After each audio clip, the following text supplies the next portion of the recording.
Hey, everybody. Welcome to the show. It's IFB Interfleet Broadcasting time. I'm New York Pete. I'm here with Chris. Chris, how's it going? Outstanding Interfleet Broadcasting Time. Welcome That's to right, Interfleet baby. Broadcasting Time. Every Thursday at Thanks for 8 joining o'clock us. Eastern Standard Time, you'll meet us here if you really want to. Well, if they're watching, they really want to. Of course they want to. What's the Well, they matter may with be you? watching in syndication, so if you don't Well, want that to, means you that can catch us they still want to. later on another date, but it won't be This is true. live. Razor Ramon is with us. Thanks, Razor Ramon. What's up, guys? What's up with you, man? Thanks for tuning in.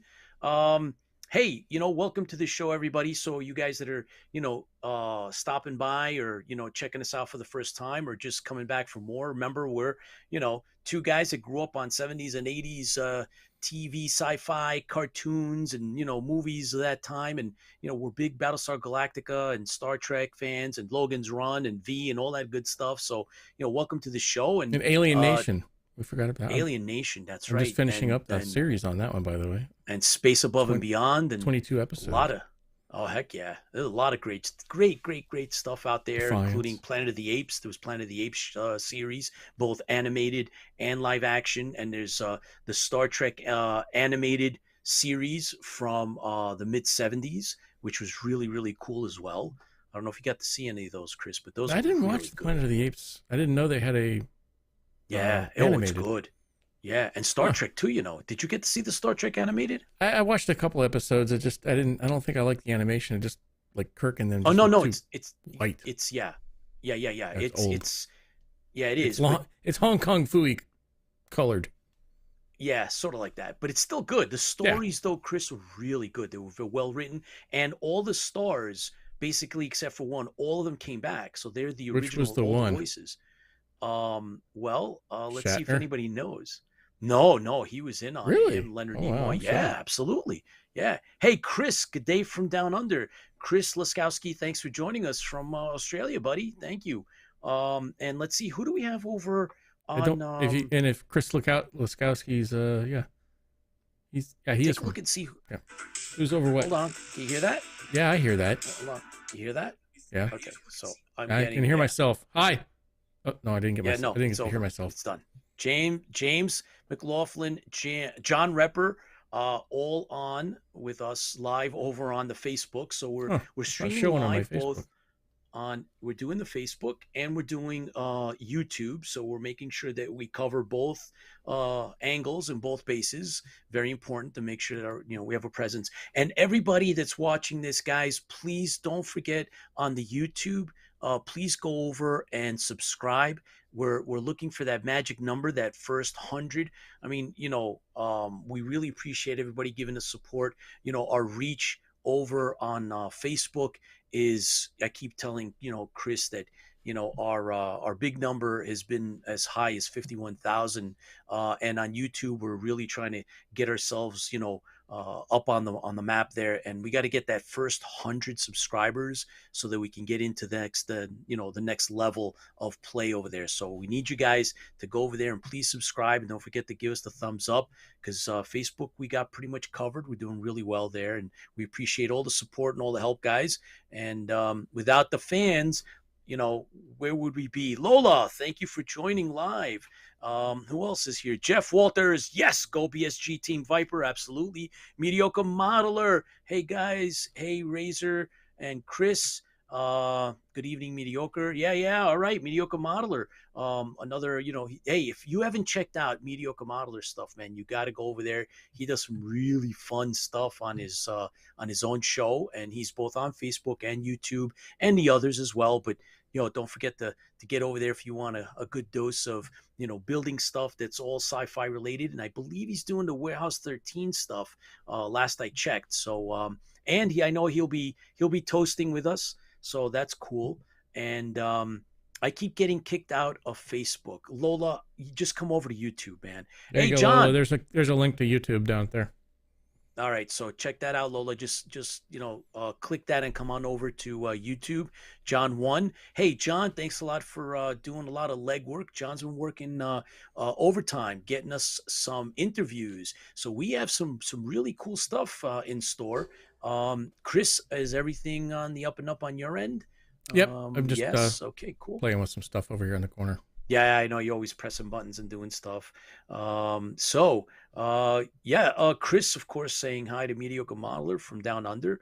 And cool. All right, guys. Well, you know what? Linda in England says hi. Thank you, Linda. It's good to hear from you.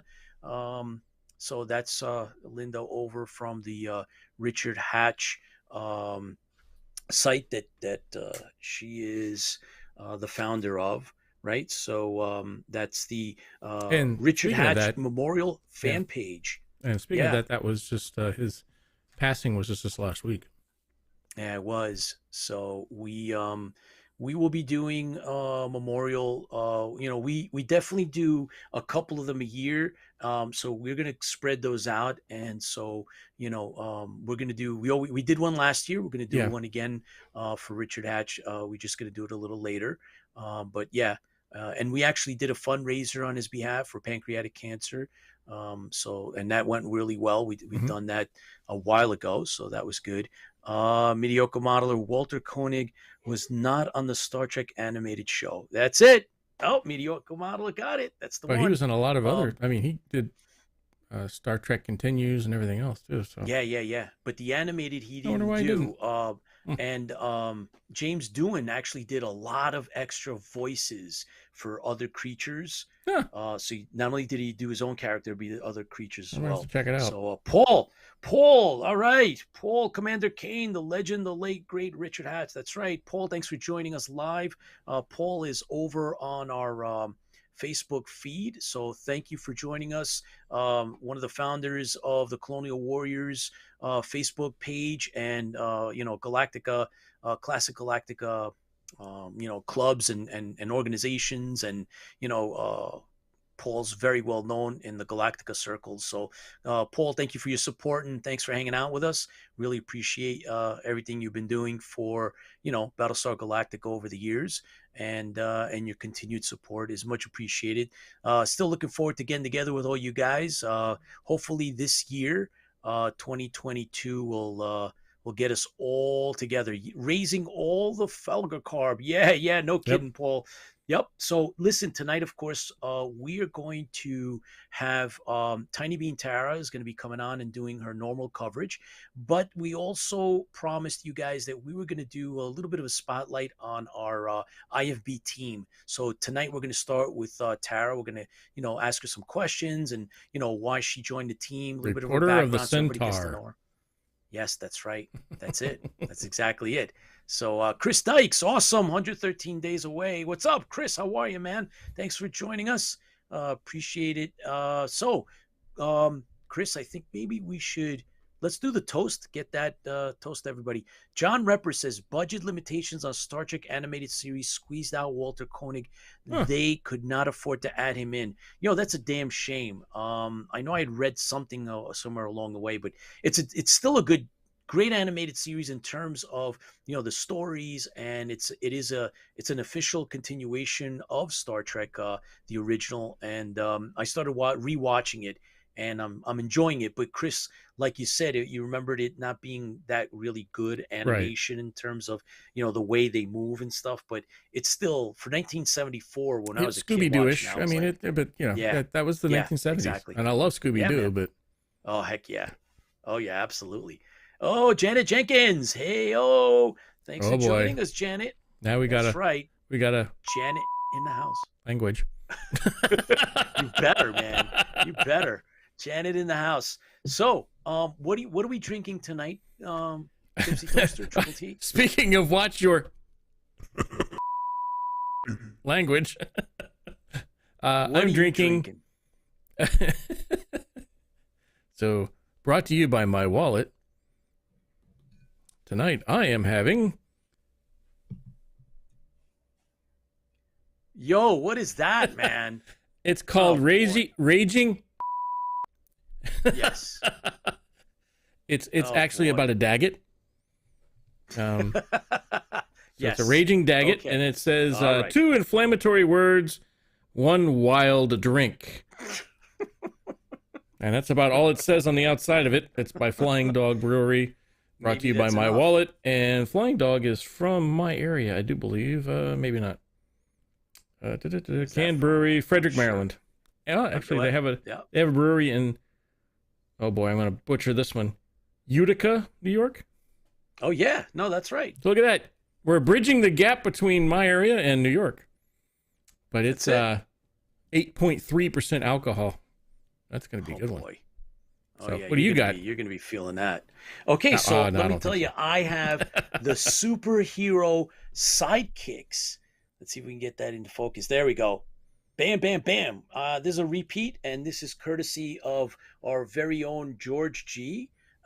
Spartan Red Productions. Thank you, George. This was part of a Christmas cheer basket that he got for me, and he was like, "Hey, why don't you use this for the show?"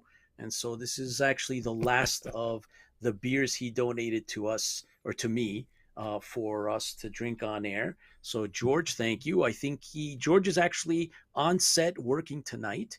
And yes, and he's actually on the same stage that one of the girls that I was been trying to get on our show, back on our show from Lost Cause. She's CBS Studios. She's on FBI's Most Wanted. Yes, and we did an interview with them at New York Comic Con, and we're going to try to get them back. So. Yeah, if you have a chance this weekend, they're going to be at the New York Fashion Week. They're going to be doing the cosplay. Yes. Yeah, they got. So if you're in New York, so check them out. Yep, Times Square. They're going to be at the Times Square. There you go. This is a reminder. There. That's the girl I'm talking about. Yes. So I can't remember her name. Yeah, so we can get that up. It's like a. I'm not gonna. I don't want to butcher it, so I'm not gonna try it. Okay. All right. Just be nice. Anyways, back to what we were doing. Let's do it. Yeah. Let's do our, ready? 1, 2, 3. There we go. All right. Yeah. Yeah. You can almost hear this. Right, so if there's any beer sponsors out there, we're welcome to, anybody want to send us free beer, please do. Are you ready? There we go. Yeah. Yeah, I poured it over the keyboard. I should have brought it over to the mic, but everybody gets the point. Well, don't pour it over the keyboard. It makes this key sticky. Razor Ramon says, prepare for the bitter hops, Chris. Well, that's because it's called Raging. I get to use the button tonight. All right, stop. Yeah, you're going to break it. That's what you're going to do. All right, so this is it. Yep, to all of you from all of us, which is just me, Pete, Tara, George, John, Kyle, Kayla. Did I miss anybody? I think that's it. Yeah, that's our crew. Yeah, it's our crew. So from all of us to all of you, thank you for coming out. We really appreciate you being fans of a show, or at least tolerating our show, one of the two. You may just say, hey, what am I doing here? I just like to be tortured. And again, some of you guys like our show, so I really appreciate it. And all of the fans are out there because there's fandoms, and without you, there are no fandoms. So therefore, we say fans fuel the fleet. So this is to you. You got anything to say? You're good, Pete? Oh, fans fuel the fleet. Thanks for joining us. We got a couple of others, Kelly and McLaughlin, James. Thanks for joining us live, guys. And here's to you. And hey, bottom up. That's it. Okay. Superhero sidekick. That's very good. Oh yeah, but this is good. All right, Brooklyn, New York. Yeah, baby. All right. Yo, Brooklyn. Good. That's right. All right. Fans fuel the fleet. That's right, Paul. And I know Mediocre Modeler has his own tankard, and he's. Whoa! What did you do? I just dropped a can. That's all. Just dropped a can, man. Way to waste. George in the house. George G. I didn't know if you were on set. I was figuring you might be, but he's probably on break if he is. Thanks for joining us. And John Van Gostein, John 1. Thanks for being who you are. And John's actually going to be our next spotlight. So we're starting with Tiny Bean Tara, and then John 1 will be our next spotlight team member, right? And so, are you ready? Are you ready? Is every time I hear somebody say, "Are you ready?" my mind fills in for some football, and I don't even like football, but it's that darn commercial. Well, you know, are you ready for some football? Are you? Did we leave out the Cylon Buddha? Did you leave out Cylon Buddha? Oh, he's right here, and the big one's back there. The real big one. That's for the big wishes. That's for the big wish. Walters was like, "Don't leave out the Cylon Buddha," and you know he's right. Cylon Buddha is part of the team, so we almost forgot him. And then, of course, we have Kara Thrace, and we've got Baltar. I forgot Baltar too. Oh boy, here we go. Here we go. I'm waiting for it. Get ready, everybody. You ready? You want to see it, don't you? No, I don't. But of course, Pete's favorite. Oh my God! Here Pete we go. of gift over the week. I hate that's the worst sci-fi character of all. He's like killed the movie, killed it, and then okay. Thanks, Chris. Yeah, got of all the figures you could get. I bet you got them for cheap. It's so like hurt. You make fun of me. Yeah. You probably paid like 50 cents for him because I can't believe you pay. I hope you didn't pay more for him than that. Oh my God. Actually, I found it in my kid's toy box. It's straight. Hey, Colin, thanks for joining us. It's from Taco Bell, I think. Yeah, Chris is showing off my most loathed. Don't worry about it. Character. I know what I'm getting you for Christmas, so I'm going to get you a huge stuffed one. Jar Jar, yes, Dr. Z, all the same. That's right. I actually will take Dr. Z over Jar Jar, period. I think Jar Jar did more harm overall than Dr. Z, because 1980 doesn't exist to some people. And then I've been trying to tell Pete and everybody else, but this is the truth. Yeah, Jar Jar being Sith Lord, man. That's straight out of George Lucas's. That was his character. He developed and created him. And you know, George Lucas has reportedly stated that Jar Jar Binks was originally intended to be an undercover Sith Lord. Oh boy. I don't know how that would have made it. Oh no, Grogu is next. Grogu is actually a great character, and we'll talk a little bit about the Sith Lord. I don't know. No. Just throw that in the trash, Chris. Razor Ramon, 100% agreed. Thank you. I couldn't have said it any better. Hey, in the green room, literally in the green room, is Tiny Bean. We had her painted just for that, so we could say that. Yes, so she is definitely in the green room, waiting to come on. So she's got a bunch of stuff for us. And let's see, the only thing missing from Book of Boba Fett, is not. Jar Jar Binks. Yeah, who said that? Yeah. It's a bad nightmare, that G80. Yeah, it sure is. John Repper says, Misa say how Misa say. Oh my Misa God. Misa say Pete Main. Oh man, There's also a Talk Like Jar Jar Binks International Jar Jar Binks Talk Like International Talk Like Jar Jar Binks Day. It's in August. How rude. How rude is that? They couldn't have made up like just some language or something. They had to make them sound like ethnic, which is really, really wrong. Anyway, so that's my Star Wars is racist. Oh man, yeah. Well, what do you think the Trade Federation sound like? Like, really? You spend like tens of millions of dollars, and that's what you make them sound like? It's not World War II. Battlestar was much better. It wasn't like that.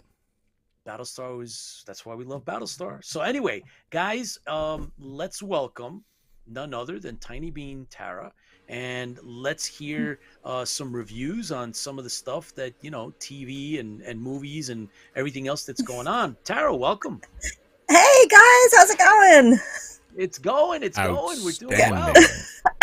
Outstanding. Me so sad, Chris. Why you do that? Mean. Be so mean. Too much, guys. Cylon Buddha. I don't like Cylon Buddha. Cylon Buddha. Make that go away. Make Jar Jar Binks go away. Well, hey guys, it's great to be back. So much going on out there. So here we go again. We good? Yeah. Oh no. You're operating a wireless again, aren't you? I am tethered, yo. You're tethered? I am. Are you plugged into the router, or are you tethered to a cell phone? No, I'm plugged into the router, boys, but it is snowing out, so you know. Oh, the snow. Think about it. Sorry, guys. Yes, that's right. There you go. Yeah, wow. Adirondack Northwoods. There he goes. Yes. There we are. There we are. Now it's going to work perfectly. Yeah, please send the broadband gods to the upstate New York area, because we need it. We need it bad. We've got 2 cans and a string. We're set.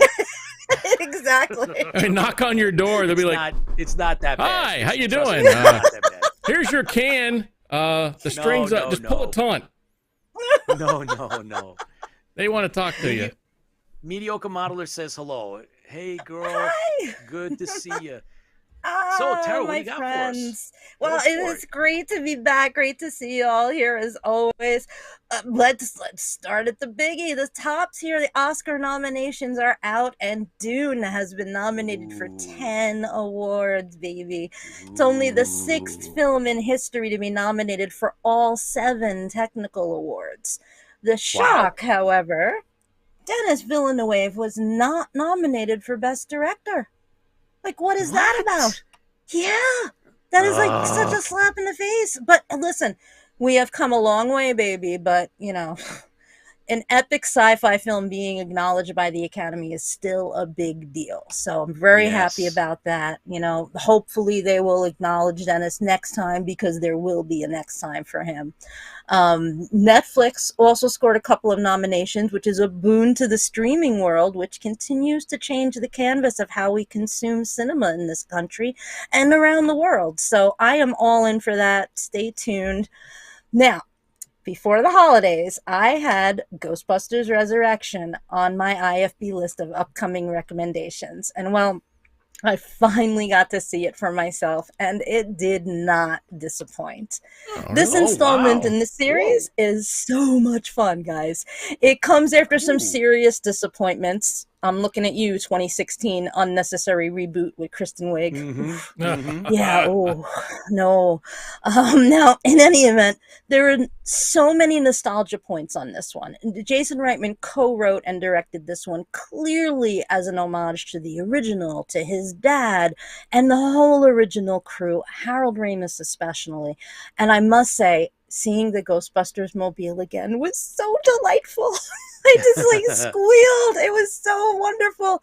Now, to frame this story, the background is we're following Callie, the late Egon, Harold Ramis's character's estranged daughter. And in this, she's played by the always great actress Carrie Coon, who I'm sure you guys will recognize from multiple things.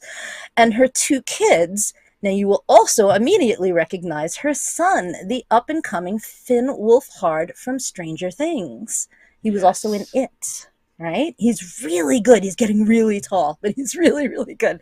But now, watch this. Keep your eyes on McKenna Grace. She's the young lady who plays Phoebe. She quietly becomes the focus of this film. And as Egon's granddaughter, she is the one who most embodies his personality and his quirks, and she does such a wonderful job. This kid is really going places, so mark my words, you heard it here first. Paul Rudd is always solid comic choices. Here he's playing kind of the Rick Moranis part, if you will. It really does achieve in hitting every nostalgia note and not giving anything away. I was a puddle of tears at the end of the movie. Yeah. Oh, wow. Watch this one, guys. Watch it with your kids. Watch it with your grandkids. You can thank me later. Okay. Now, moving on. And oh my, I need to thank you, dear IFB fans, for putting Resident Alien on my radar. Now, oh my God, it's a great show. Oh, yeah, yes! It has just been a long time since I watched something that truly had me laughing out loud constantly. And this quirky comedy just nails it completely. Now, it's based on the comic series of the same name. We're following an alien who crash lands in the mountains of Patience, Colorado, assumes human form while searching for his missing cargo, which, when retrieved, will exterminate the human race. But In the meantime, he's going to try to pass for human, and he's going to try to pass for a doctor, no less, in this quirky little town that reminds me of equal parts of Sicily, Alaska from Northern Exposure and Twin Peaks. So that has got all that going on for it. Now, the legendary Firefly alum actor Alan Tudyk. Firefly! When your miracle arrives, just press this button. But anyway, okay. Anyway, he gets this show, is like, he's got almost John Ritter level physical comedy skills in this, and he totally gets to show them off constantly. Just watching him try to laugh like a human is so amazing. The scene where he tries to walk. Yes, when he's first learning how to walk. Oh, I was dying. He's learned language primarily with the help of Law and Order reruns. Brilliant. So every now and then something happens and he goes, dun dun. Great. Anyway, he gets his medical info from Google, before he goes to treat a patient. He's like, that's fine. I can look this up on Google. It's so funny. And yeah, there is one kid in the town that, against staggering odds, can actually see him for the alien that he really is, which adds a whole other issue for him to deal with. And just watching him verbally spar with an 8-year-old is so wonderful. I am like halfway through with the whole series so far. I am all in for the rest. I cannot wait to watch more. You wait to see season 2. It's even better. Yeah, it just started. Season 2 just dropped on SyFy. So definitely, guys, do yourself a favor. Watch this. It is pure fun. Yeah. So actually, just they came out. Hang on. It was wrong one. That was a wrong one. Let me try this one. There we go. We'll fade that. Oh, that's a former guest of ours. That was a former guest. Yeah, that was a different. That was a different number 3. Yeah, this is the actual one. By the way, Tara. So Paul Roeder says greetings. Lola says hello.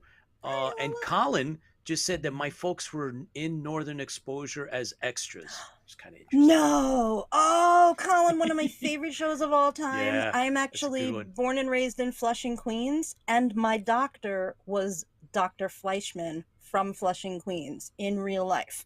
So we think they got his name out of a phone book from Flushing, Queens. Wow. I swear, this is no joke. I swear this is true. That's awesome. Yeah.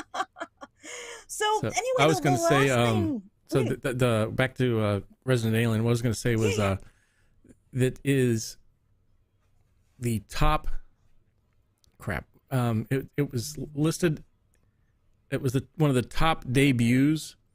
Season 2 was the top debuts that SyFy ever had. Yes.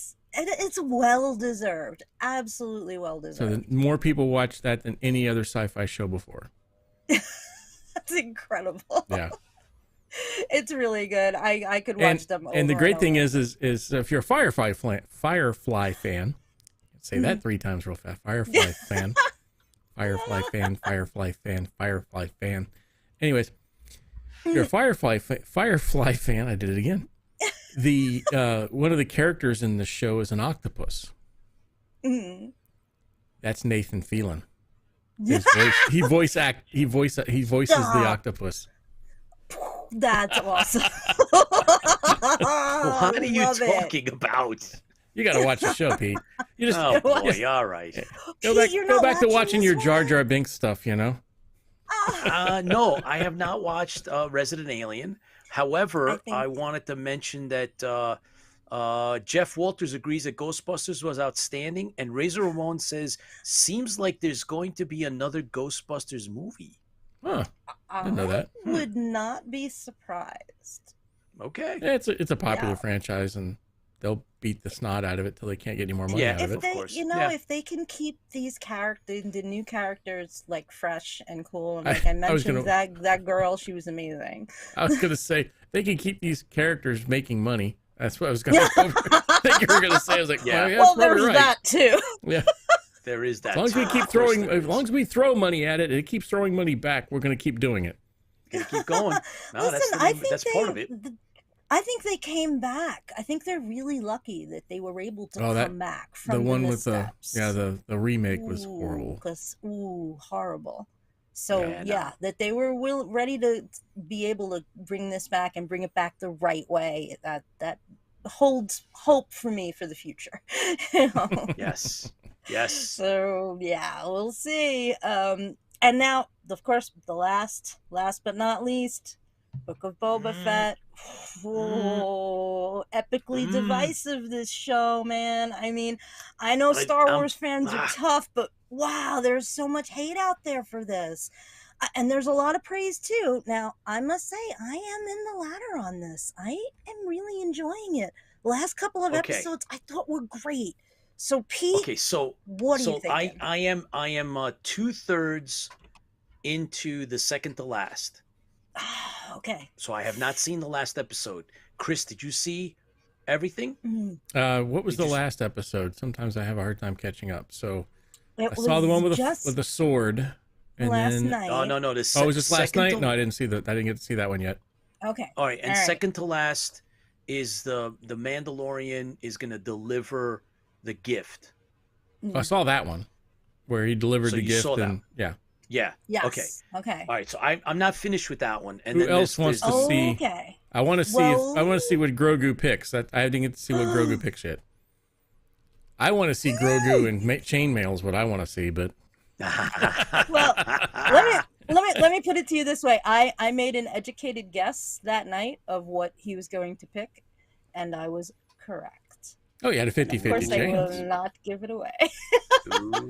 But I don't know I don't know what he picks, but I'm thinking he's gonna pick and stay with the Luke thing because Luke is the big popular thing. So that's my guess, my 50-50 guess. I don't know what it is. Don't tell me. But we'll see. No, I will not. Well, listen, next time we're together and you guys have watched it all, then we can talk because I think they dropped a couple of really big hints at what the choice was going to be.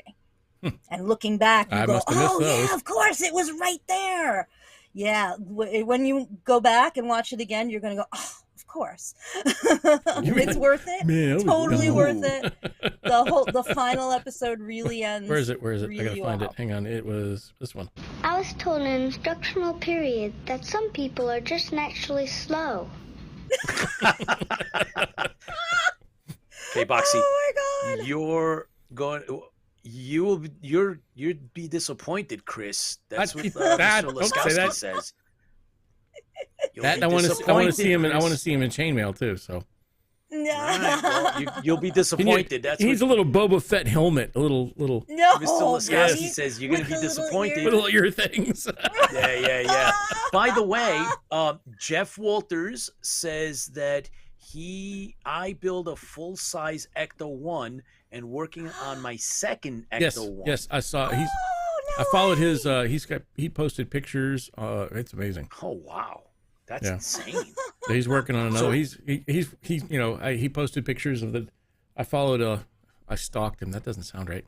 I stalked his Facebook page when he posted all that stuff, and the different. I learned more about different types of cars that the different hearse or the different ambulances / hearses that he's using than I ever probably should know. But very, very informative. Go through his website. I don't know if he has a separate Facebook page for that or if it was just on his other page. I can't remember, but it was good. Good job. There's so much cool stuff IFB fans are into. Yeah. It's heck endless. Chris says, so there's a correction. Mr. Laskowski from Australia says, no, I meant you will not be disappointed. Okay, so there was let's just get that straight. Okay, all right. So there's a correction on that. Not a problem. We shall see. I don't know. So look, Tara, there's a whole bunch of things that there are a couple of Korean sci-fi movies that are out. Which one's those? One of them. Well, you told me about one. Yeah, and there's another one that is a Korean high school zombie movie, and it's trending. Oh, yeah. I started watching it. It's a series. I don't know. All of Us Are Dead Here, I think it's called. It's on Netflix. Yeah, that's the one. Yes. Just started it. So yeah. Okay. Jury's out. Just started. Can't say anything, but yeah, it's up there. But I keep going back to Resident Alien, so it's hard. Resident Alien is just amazing. Resident Alien. Yeah. Oh my God! Well, we were actually watching this because it's fun. Chris and I were talking about watching some of the Space Above and Beyond. So we were trying to find that, Chris. Yeah, you can't find Space Above and Beyond unless you bought it way back in the day on a DVD. Yeah. But the only DVDs that you can can't find it streaming anywhere. And not that I know of. If somebody knows, let me know. You can't find it streaming anywhere. You can't buy it on Amazon, 99.999 thousand different % of everything else that you can buy. You can't find it on Amazon. Yeah. But you can buy it on Amazon, but it's the wrong region. Oh. It's PAL. Oh. So I think I have a lot of equipment. I know I have a PAL VCR, believe it or not. Okay. Because I converted the Battlestar Galactica stuff from England over, so nice. I don't have a PAL DVD player, but I think I have the software that can do it, so I might order it and see what I can do. And then maybe we'll have one of those watch nights that we have before. It would be cool. We don't mention what we watch because somebody could get angry and.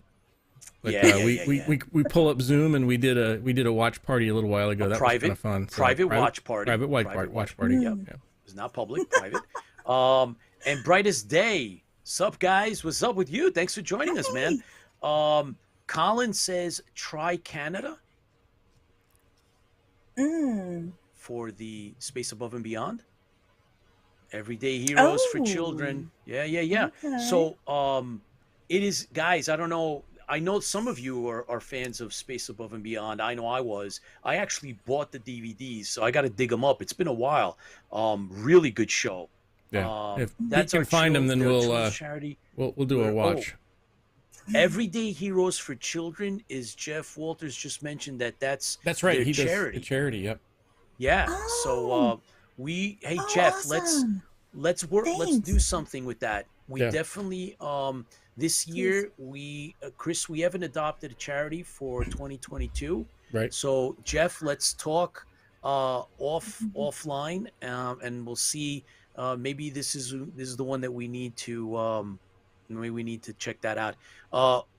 Amazon has the DVD. Brightest Day is telling us. Right. If you look at it though, you look at the description. It says it's region something or other. It's not the United. It's not region for the United States. Yeah. I can't remember which one that Not is. compatible. Yeah. John Repper says I like Tucker Smallwood's character in Space Above and Beyond. Take it out of my sky. I was a big Colonel McQueen fan, and Colin says the favorite episode of mine is with the sniper being alone on the planet is an excellent episode. Yes. Oh, you remember that? I never Tara? saw it, You remember what happens at the Wow, end? that's been so long. I totally remember that. He Thank feels you. so left out. He gets the Sorry. pass, man. He's so sad. Yeah, Firefly, eat that Firefly. Firefly rules. Yeah, eat that Firefly. Firefly Yeah, and Defiance. There's the two that you haven't even watched Defiance, have you, Pete? Defiance, not all of it, but I did watch. I did watch about half of it. So you know what? Good, point made and point taken. So I need to finish watching that, and we'll do a retrospect. But we may be able to get somebody from Space Above and Beyond. We're working on it, and it's not confirmed, but if we're lucky, we may end up having a special guest from Space Above and Beyond. And Chris, I'm going to bring out my patch collection. I collected a lot of the patches from Space Above and Beyond. I was a really, really big fan. So cool. Abandon all hope, the alien fighter. That's right, John. Yeah, baby. That was a great episode, that sniper episode. But anyway, so Amazon has the DVD. We'll see. I don't know, Jeff. Brightest Day, we'll find out. We're going to follow that up. Jeff, definitely going to talk about that charity. And, Chris, all said and done, we haven't had a chance to do backstories on our team. Right. And I think, Tara, that this is a perfect opportunity to do the spotlight. Chris, you called it. What'd you call it? The Reporter of the Centaur. Yes, the Reporter of the Centaur. I love it. Yes. So, Jim, thanks for watching. I have the USS Saratoga patch. Absolutely, me too. So, Tara, let's let's do a little bit of a deep cut. We'll dive into, we reached out to you when, Chris and I thought about putting together a small team here at IFB, and way back when, and I, Big Jim is on watching us. Thanks. Sean is here with us as well. Welcome live. That's over on our Facebook feed. Thanks for watching and tuning in, guys. Appreciate it. We're actually going to dive into our spotlight, our team spotlight. So we are now going to have a back and forth with Tiny Bean Tara. When we asked her to come on board, she jumped right on board, and it was like great. I was like, I've been dying to actually get into some type of a project with Tara. So we do have a little bit of a history. We go back, and I figured this might be the opportunity, since we were hoping to find someone that was into the sci-fi and reporting, and you have a presence, and you do the acting, and there's a lot of things that you're into. And so I was hoping that you were going to say yes to the invite, which obviously you did. And, you're doing such a great job, and we really appreciate it. So tell us a little bit of first, obviously we want to know what, there's something about talking about sci-fi. Why did you want to, come and do this with us? Well, I was the baby sister growing up. And I had big brothers, and my big brothers were the light, and still are the light of my life. So I wanted to be into everything that they were into. So I was immediately into Battlestar Galactica and Star Wars and Star Trek. And they were the first things that I related to and enjoyed in life. I can remember distinctly being like 2 years old and thinking that Captain Kirk was the greatest thing in the world. Yes. Yes. And on from there. So Pete, when you talked about this, and I know, Pete and I, he mentioned Pete and I go way back. And I always remember growing up, being a teenager, and being able to do like, Pete, did you see this? Did you hear this? Right? Because we could always talk about stuff like that. So just was a natural fit. This, and I'm honored to be here and be a part of this group that I have. Fandoms are so important to so many people, and they bring so much joy to so many people, that it's important to remember that, fans fuel the fleet, and let's continue that in every way, shape, and form we can.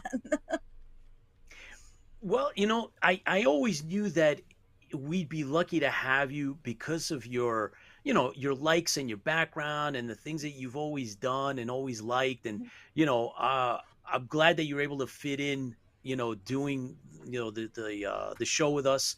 And, it's cool. It's a lot of fun. And having you come on, I know a lot, the IFBers and the fans, they enjoy seeing you and listening to you, and your insights are always cool. And, but getting into some of, you peeling away some of the mystery though, Tara, you have a theater background. I do. Yeah. Tell us a little bit about that. That's been the thing. Yeah. I worked, in my younger years, worked as a professional actress for mostly theater, all around the tri-state area, mostly Long Island. I performed a lot of children's theater.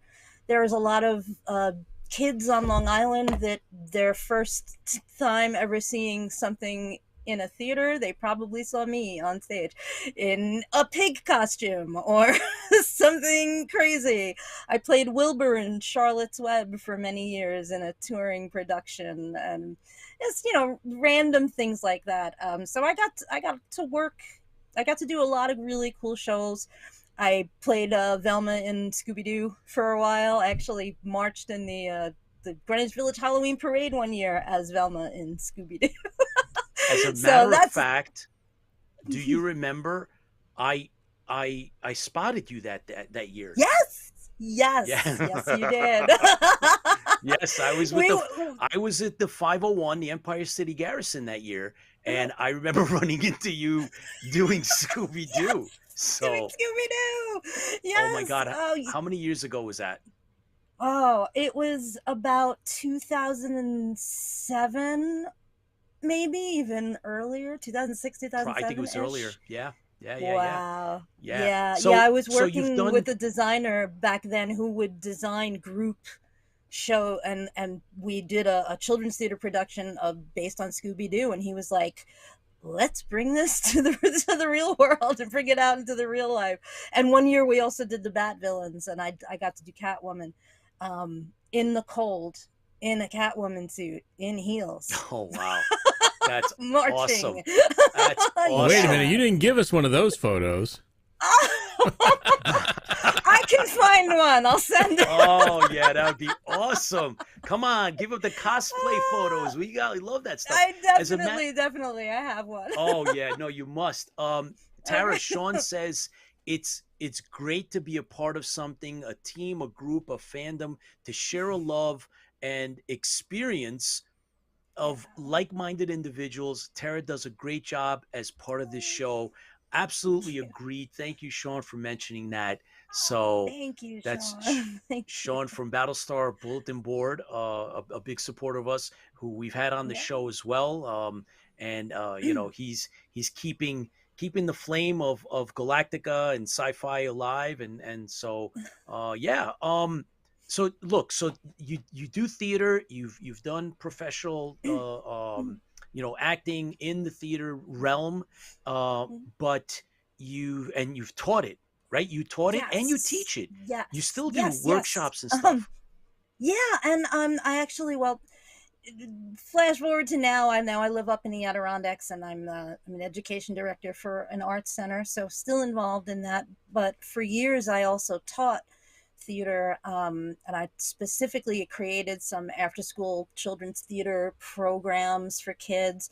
And I worked for many years in a really unique setting. It was a theater rehabilitation center program for young adults with developmental disabilities, and I ran the theater side of that, and I would do full-scale theater productions with my guys twice a year, and it was the best time ever. So and let me tell you, being a fan of anything comes in really, really handy when you're working with children, when you're working with anybody, when you're trying to find a common ground of things that you can cheer for together. When you find out that, oh my gosh, wait, you like Battlestar Galactica too?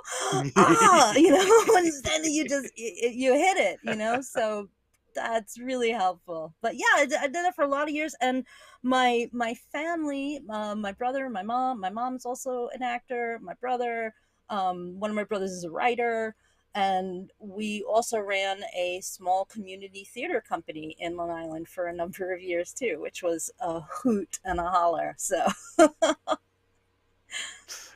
love those pictures of you on stage. That's really cool. Yes, your family's very, very talented, across the board. Whether I know that your older brother has even done commercials, local commercials that were aired. I've seen those, are really funny. And your other brother's a writer and a ham. He's both of them good guys. And actually, your younger brother and I served together. And so we have a little bit of history that we alluded to, but that's besides the point. So Tara, the idea that you grew up with sci-fi and that you embraced it, right? So the Bionic Man and all that good stuff. Oh, and yes. You everything. It was unavoidable, but you enjoyed doing that stuff. Tell me a little bit about. There's one thing that I know about that you need to tell everybody about your high school days. Oh, well, yeah. So being always kind of the geeky girl who was the tomboy, who hung out with everybody. But I was the only girl in the D&D club in high school. That gives you any indication of the type of person I was in high school. I was really Excellent. cool. Excellent. She was Excellent. she was that girl in the D&D club. Dude, Excellent. there's a girl in here. Exactly. Oh my gosh. I don't know what to do. Yep. So D&D, that's right. Amazing. Yep. But you know, so taking a step even further into the B side of things, your hobbies. You have some really cool hobbies. I know that one of them is you're an avid gardener, which yes. I must admit I did not know. I did not know that. Okay. So I remember that you're into plant. I remember that you had plants, that you were, you know, that there was flowers and stuff, but I didn't know that you were an active gardener. Tell us about that. Yeah. Well, especially since moving up here 6+ years. Oh my gosh, 6+ years already up here. And I bought my house. I finally have the garden and you know, the yard that I always wanted, and I grow tons of vegetables. And herbs and flowers and stuff, mostly edible things, because I love to cook. Cooking edible herbs. It's legal now, Chris. Herbs. Oh, Chris. Nobody said anything about that. Chris's mind goes there. Of course, you Cylon monster. It's my job. What can I say, monster. you know? Yeah. Amazing. Right. Lee, thanks for joining us. But yeah, I've also my sideline all my life professionally is I've always kind of moonlighted as a line cook, chef, what have you know. Whenever I could, you know, get my hands into a kitchen, I would get my hands into a kitchen. Yeah. So you said something in your bio that it's like you follow chefs like people follow football players. Oh yeah. There is a big fandom of chefs too. Really? And if we ever did an IFB night of talking about like all the TV competition chef shows, I could bend y'all's ear for like 2 hours. Oh my gosh. So yeah, trust me. And I collect, among my sci-fi things and stuff that I collect, I also collect cookbooks, and I have a collection of over 300 something at last count. And if we do ever have a nice IFB get-together party, something, I want to cook for all of you. So let's make that happen. Do you have any geeky cookbooks? Oh yeah. There's a Star Wars one. Yep, I think I have that one. Yeah, I'd have to dig out my books, but yeah, I have there's a bunch, and there's a bunch on my wish list because I have like a huge wish list. I know there's a Firefly one I'm looking for. So. Yes. Oh, I have a really good Game of Thrones one. There's a Lord of the Rings one. There's just so many. Very, very. Yeah. Oh, yeah. I could make a whole night of food just out of really good geeky cookbooks. Well, Tara, let me say that John Repper, he posted a message, says, I agree with your Ghostbuster movie review, Tara. It was an excellent tribute to the original movie, and it passes the torch to a really good cast of young people. So I thought you'd like to hear that. And Razor Ramon says, Iron Chef was the best. Yes. Oh, Razor, we have to talk. Iron Chef is the best. Was he like a chef and I'm catching with them an iron? all on reruns. Like, did he like do clothes or something? Did he press things? Yeah, iron chef. Oh, no. He like make grilled cheese. He like when I was young, we did the grilled cheese on the iron because we didn't have a. Oh yes. No, and he's not wearing an iron suit either. Chris, I know you thought of the Iron Man chef. No, that'd be kind of cool, right? Yes. Jeff Walters says that she would have been an awesome dungeon master. Did you ever were you ever a dungeon master? I never had the honor to be a dungeon master, so I would keep that in your wheelhouse, guys. Someday, let's do a Zoom D&D night. Now, it's been a long time. There's celebrity Dungeons and Dragons. Oh yeah, I watched a couple of them. They're pretty. They do them for charity now. So they'll have if you I can't remember. There's like Dungeons and Dragons YouTube channel. They have a every so once in a while they'll do, like Jack Black did one, which was hilarious.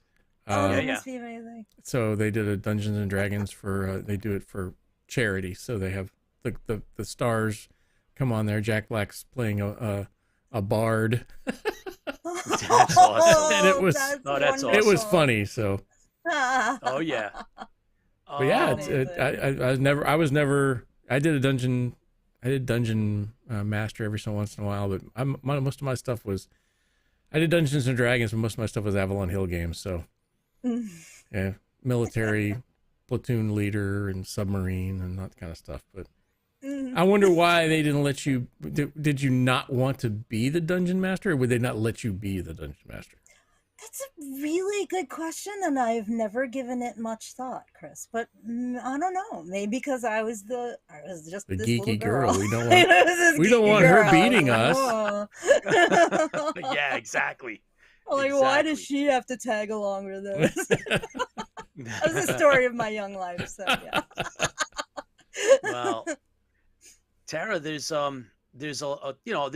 always more to anyone, like all of us are, we have more than we can ever say in a few minutes here, or, during a small interview like this, but we wanted to make sure that we didn't go too far into our IFB careers and not hear a little bit of, who you are and what makes you tick, and the fact that we really appreciate you coming out and doing this for us, and you do it very, very well, and we're happy to have you as a teammate, and it's just cool. So I mean, everybody enjoys your your spin on things and your observations, so thanks for being part of IFB, and one of these days, hopefully some point in time, we're going to all get together at some convention or something, and that would be really, really cool. And, everybody's sending their best on the chats, and thanks for being an IFB teammate. Thank you so much, guys. I look forward to this all the time. This is the highlight of my week every time I'm here, so thank you. Oh, if only to it's see that Jar bad Jar up there in Binks. New York, upstate New York, huh? Upstate New York is that bad, huh? Oh, man, you poor thing. Gotta love the IFB family, Tara. guys. You are appreciated. You so nice much. job. That's from Sean. Sean just put that up. Thanks, Sean. Appreciate it. So, Tara, you are our first spotlight team member for IFB. And again, thank you on behalf of myself. Chris will have his own thanks. Thank you much. And, I mean, I can't believe you'd want to work with two weirdos like ourselves. I fit right in. But I'm glad Pete, reached out, because I didn't, Pete knew who you were and everything else. And Pete comes to me and he's like, so I know this geeky girl. And exactly. And I'm like, okay, well, it sounds good so far. And he said, well, and she does, she's theater, and she's, I know her for this, I know her, I was like, okay, well, let's give it a shot. I think we had our first, we had an interview kind of deal where you came on and you got to see how weird we really were, and you actually put up with us during that interview. So at the end of that interview, I looked at Pete and says, hey, she puts up with us. I think it's a go. I felt like I found my home, so So you make IFB. So thank you very much. Oh, thank you so much. Thank you, guys. Thank you, all of the fans. Fans feel the fleet, and can't wait to see you all again next time. Yep. Tara, this one Tara. is to you, Tara. Thank you for hanging and doing what you do. Thank you. If you got wine, you guys. I know it's a wine thing. Do. Is that a wine? It's a wine thing. It's a wine thing. Excellent. Mm-hmm. Excellent. So it's an upstate New York thing. Wait a minute. Hang on. I got to get my pinky out. Don't make me bring R2 out. I'll bring R2. Oh, that looks like an original, too. It is an original. This is the real thing. All right, I don't know, Mom, if you're watching. It's the real thing. It survived the purges. It survived. That's right. Yay. That's a win. A big win. Jeff says probably you're the only one that has a recipe on how to cook an Ewok.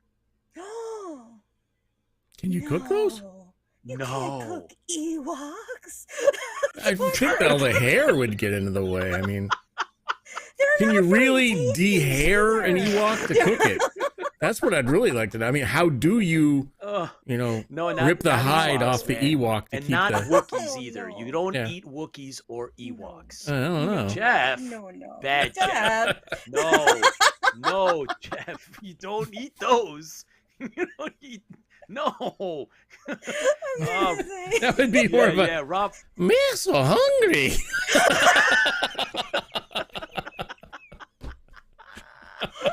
Oh boy. Yes.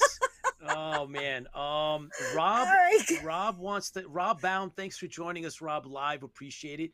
Rob's over on our Facebook. He says, "Was the R2 assembled from the Droid Factory playset?" That's a good playset. But that's I do remember that. I do. Yeah, that's a good one. Yeah. Oh yeah. Wow. You don't eat the Wookiee. You let the Wookiee win. Nice, Rob. Good one. All right. You don't eat the Wookiee. You let the Wookiee sear. That's right. Let the Wookiee win. Oh boy. Sear both sides of the Wookiee before you put it in the microwave. Yeah. No kidding. Tara, thanks again. Looking forward to next show. Chris, parting words? Nope. Thank you very much. Here's to you, Tara. You've put up with us for a while now, so I can't believe it. Let you go. Thank you. And then here's to you. Good night, guys. Have a good one. I'll see you all soon. Bye, Tara. Thank you. All right, cool. All right. Well, so that was our first team interview, team spotlight, right? So team member. I think I got an email from her. She's resigned.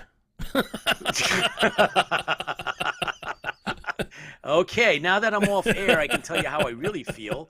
No, Tara's real cool, and really appreciate her. And so next spotlight will be in a couple of weeks, and we will have John 1. And then he'll give us his background and tell us all about, why he joined the team, and, tell us about, his stuff and his likes and all that. So we're looking forward to that. And then after that, we're inviting George, who's part of our production team, and he'll come on and tell us how he got his Emmy and all that good stuff. And and then we have, the last of our team, who participate mostly at conventions, but we're going to bring on at least Tricky Faye is going to come on to the show. To do, she'll be on for the spotlight. Yeah, she did. She did all the interviews in Dragon Con, so she was available for that. Yes. Oh yeah, absolutely. Because somebody else wasn't available. Yep, and she did one of our first interviews. Yes, that was broadcast Dallas, under IFB. Yeah, down in Dallas. So that's really, really cool. And so so everybody will get to see a little bit of the background and the team. Chris Laskowski posted a really cool comment about Space Above and Beyond, and he said that it was filmed in Australia. Was it on Facebook or YouTube? No, it's on YouTube. And he says, when the fighter was shipped to America, the Russian sailors thought it was a new American fighter plane. It's a really cool fighter plane, or, a fighter ship. The finale was very good. That's what George says. He remembers that well, and so do I. So, hey, I never got to see the show. I'm anxious to. Man. I know, and I just went back when somebody said, "Hey, it's on it's on Facebook," and Amazon, blah.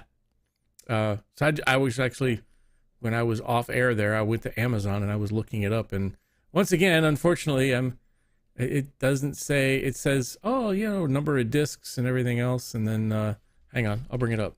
What the heck? Sean just posted, says that he's rewatching it now. So Sean, is it holding up as good as it was? Because I only rewatched it once because I bought the DVDs. Yeah, this is the reason why I don't get it. I got them. It's what is that? Region code 2. Yeah, it's a pain in the neck. Yeah. So. Well, Chris, can you just watch those off of your computer? Doesn't a computer just play them anyway? I have some programs that may be able to convert it. Yeah. But most of the almost every single one of these I looked at, and there's is all different regions. See, PAL. Yeah. Chris Dyke says you guys need a model of the Comtel ship so you can have a model for your IFB base of operations. Yeah, no kidding. Hey Chris, you guys are going to be at AwesomeCon again? Let me know. Give us a heads up because we're looking to get back there, and so we're putting in for press. And yeah, we just put in for press passes for AwesomeCon. Yeah, we just put in for press, and we're probably going to do a panel. Panel too, yeah. So it'd be kind of cool to know if you're going to be there as well. Yeah. As a matter of fact, any of you guys. If anybody set up a place to go eat dinner one night. It would be fantastic. So let us know if anyone's going to AwesomeCon in DC. They treated us very, very well. If you've seen our videos that we posted, so we're definitely going to go back. So yeah, I know Rich Lynch was one whose presence was well known over the years. I know someone via Facebook who is working on a book about canon films. Interesting. He told me he has some interest in Richard Lynch stories. Oh, okay. That's Rob Baum. Sean says the effects are definitely dated. Basic CGI in the mid-90s, but you can appreciate it. But what they were attempting to do is fans of Battlestar Galactica. We're fans of Battlestar Galactica. That doesn't bother us. The space combat, the tie-ins to Earth history, and the lessons of war, and the mythology of the Chigs they were trying to develop, and its relationship to human civilization, which I thought was awesome. So the Chigs, Chris, are the bad guys. It's like this other, that's the alien race that they encounter. Yeah. Chris Dyke says, will do. We just put in for the fan table as well. That's going to be a great so keep us posted. Cause, Chris, we had a good time, meeting up last time at AwesomeCon. So keep us posted, Chris. We'd like to let everybody know if you're going to be there and if you're going to get the table and such, and we'd definitely meet up. Chris Laskowski, it's on Disney Plus and YouTube. Really? What? I don't know. Chris says it's on Disney Plus. Probably in his country it is. Yeah. See the advantages of Australia. I can't. But I mean, I went to Disney Plus, looked for it, didn't pop up, so it's probably because it's in PAL. That's probably what it is. Yeah. All right. Well, look. Bottom line is we definitely have some guests that are booked, and we're working on more. We're gonna have we're working on more. So we definitely have some. We have a special effects practitioner today. Someone we just ran into a guy who worked in special effects. Once we get off closer, one of the Facebook posts, we're like, hey, I worked in such and such, and I did this. And I'm like, and we're like, oh, that's cool. Hey, would you like to come on the show? He's like, I wasn't, I didn't really do a whole lot. And then he showed a picture of him with the shark and everything with from Jaws 2, and I'm like, oh yeah, there are some stories here that we would just love to hear. There's some really cool stuff. So I'm sure even if he, how do you get a job in doing that, or how does a prop person do that? And those are all sorts of great questions that we can ask people like that. And a lot of people, I don't know if they're being modest or they're just being, they don't really believe they have a very good story behind them. But, fans fuel the fleet. These people were fans of their show or fans of their particular job. So I think that there's always a good story there somewhere, even if, give them 30, 40 minutes, if we can talk to somebody for that amount of time. And I'm sure there's some really interesting information. He worked on the Cylons, armor and things like that. So it's like, tell us about how thick, what did you do with it? Yep. It was going to be fun. And so we have a designer and book author, right? A graphic designer that worked on the reimagined Battlestar Galactica. And I can actually show that tonight, actually, as an overhead shot, probably. Okay, good. So we're gonna look at some of his work. He's coming. We got him, but he's booked. And we also have Fran Severn. So for those of you, we finally we got her. Finally set up a time for Fran. Yes. So, this is one of her books, The Homecoming. One of the big threes. Yeah, so she's coming. She didn't want to come on the show until she had a chance to reread some of her books. Which is fine, right? Which is great, yeah. Hey, That's fantastic. So that's good. And we're working on a couple of other individuals. Yep. We have let's see, Owen Cotter is Yep. coming from Sci-Fiction. He's got his platform set up and he's getting ready to launch. So we're going to be working with him and doing some, cross promotion between IFB and Sci-Fiction. And so he's coming back to give us a state of affairs and tell us some of the ordeals that he went through, unfortunately, but all good things are coming back. And so he's coming on the show and, he'll be telling us all about, he does interviews and goes to cons and big sci-fi fan and a big supporter of IFB as well. So he's coming back on the show. And we have a couple others. Yep. There's a Farragut couple others Forward. in the wings. Say again? Farragut Forward. So if you get a chance to, they're doing a fundraising right now. I didn't pull it up. I should pull it. I'll pull it up next time. Farragut Forward is a fan group that creates a Star Trek Starship Farragut type deal. So they were Starship Farragut, and now it's Farragut Forward, and they have an Indiegogo campaign or a campaign. It is, and they've got a trailer that is amazing. The lighting in the trailer is beautiful. The costumes and the acting is really good. So being a fan film, it steps up its paces, and they're looking to raise some money to make another fan film that they keep doing. So we're going to have the producer and the director on the show. We're looking to get them. It's probably going to be a Saturday for that one. Yes. We have Lost Cause. Go ahead. Lost Cause, yes. Okay. Lost Cause, which we kind of mentioned earlier. Yep. And speaking of the fan films, which they produced their own film as well. And they're producing. We are going to also have. Yeah. Well, there we go. Yep. We met them at New York Comic Con, so they're going to be debuting films and the like. Oops. Upside down. Upside. There you go. Yeah, it's cool stuff. And it's a really this one's a really interesting story. I think it's how somebody gets lost in their cosplay. Yeah, it's really cool. Yeah, the concept's cool, and it's out there. It's good stuff. They even did a comic book. Yes, they did.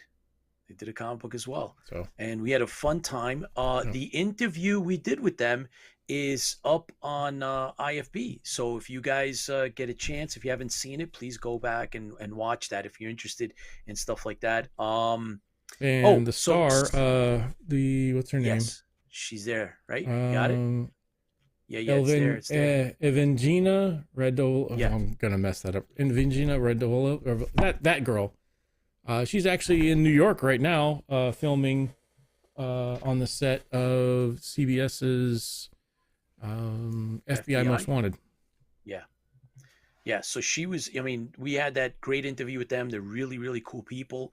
And speaking of fan films, Mr. Goudreau and Mr. Dykes were involved in their own. It's a Battlestar Galactica reimagined, and it's really cool stuff.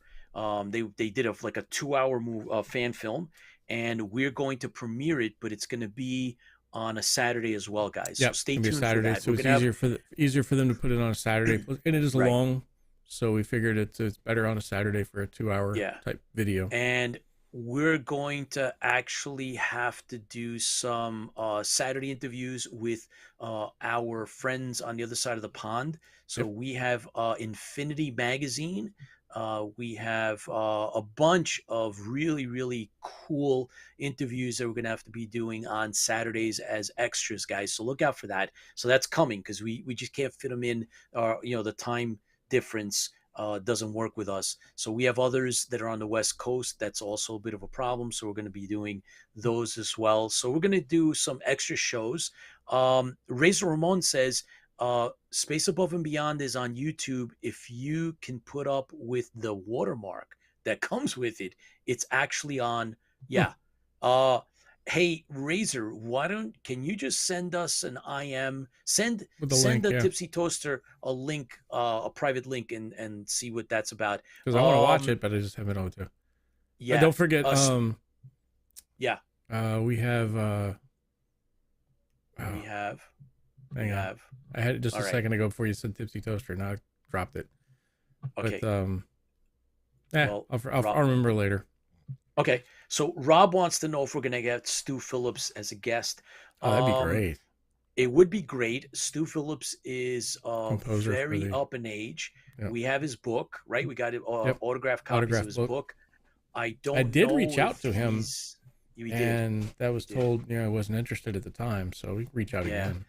I mean, he is up there in age, and that's, understandable. I mean, he's really up there in age. Lucifer costume. Rob also wants to know what's going on with the Lucifer costume. Didn't get much done this week, so we're not going to have a Lucifer Chronicles this week, so we'll have one next week. I'm hoping to, I had a battery incident with the Lucifer Chronicles. Boy.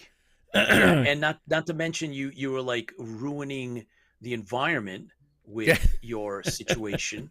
Yeah, I have a lot of older batteries, and one of the batteries was broken, and I was trying to add water to it, and I don't have a garage or anything. I'm living in an apartment, and sulfuric acid dumped all over the counter. Well, that's what's inside the battery. So I was trying to refill it, and come to find out the reason why that cell was empty was because there was a hole in it, a very large hole on the bottom. So I was filling it up, and it was like, this thing's only holding 8 volts. Why is it only holding 8 volts? So I filled up and it's called a sealed lead acid battery for a reason.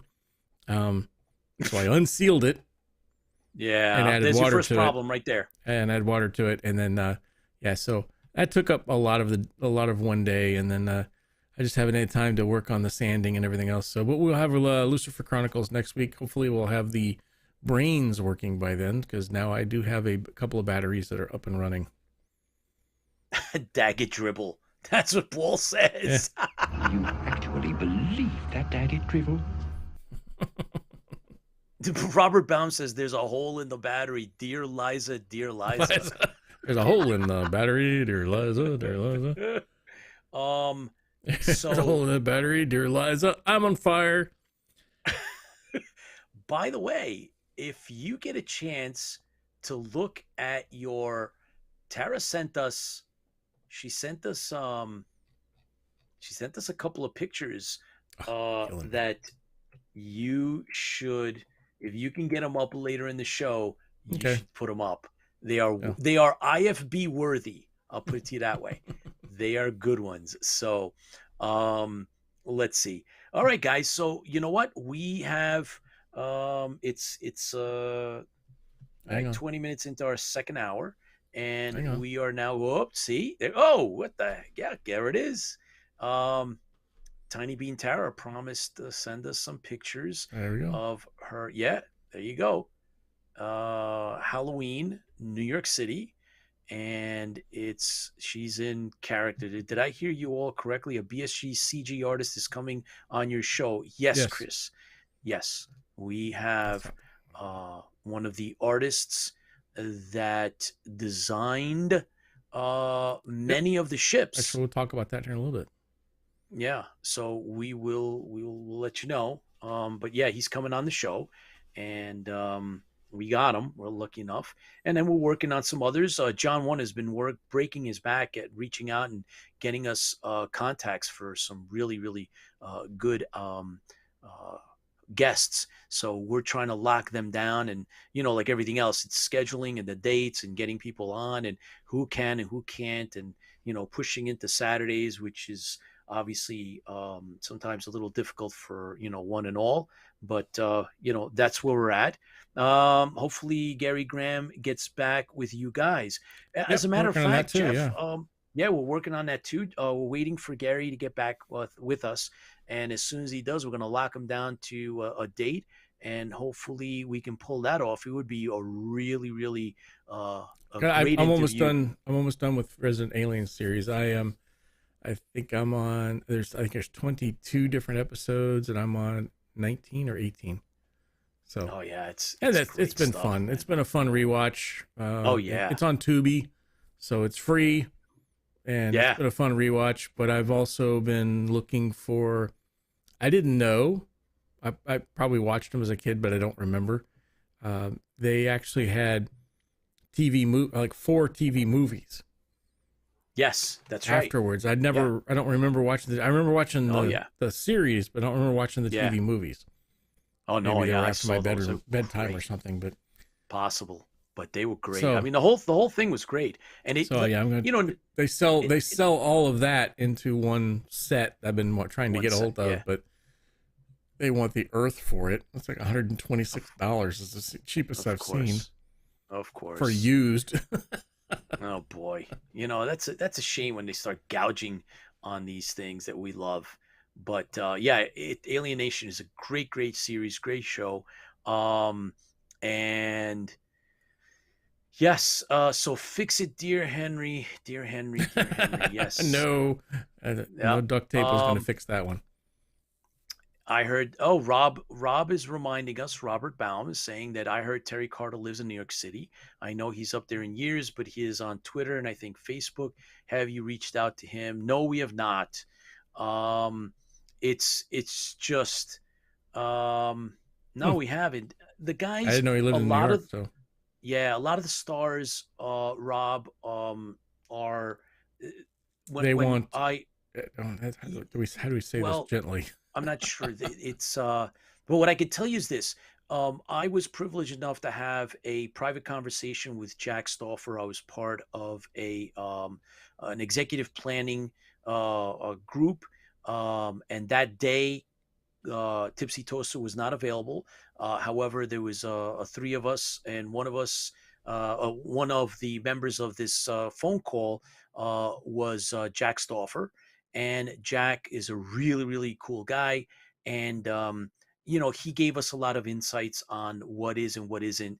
And he basically outlined, a lot of what it's like to be a star on one of these shows. And, he basically said, look, we're gonna have a nice talk, and I can tell you pretty much what I tell everybody at a convention. He goes, this is what happened, and he described it, and he says, listen, guys, bottom line is I wasn't a regular, but there's when you get called on, you get suited up, you go on and you do your thing, and you might have some jokes or some brevity in between the shots, but you're constantly memorizing your lines, and you're moving on to the next bit.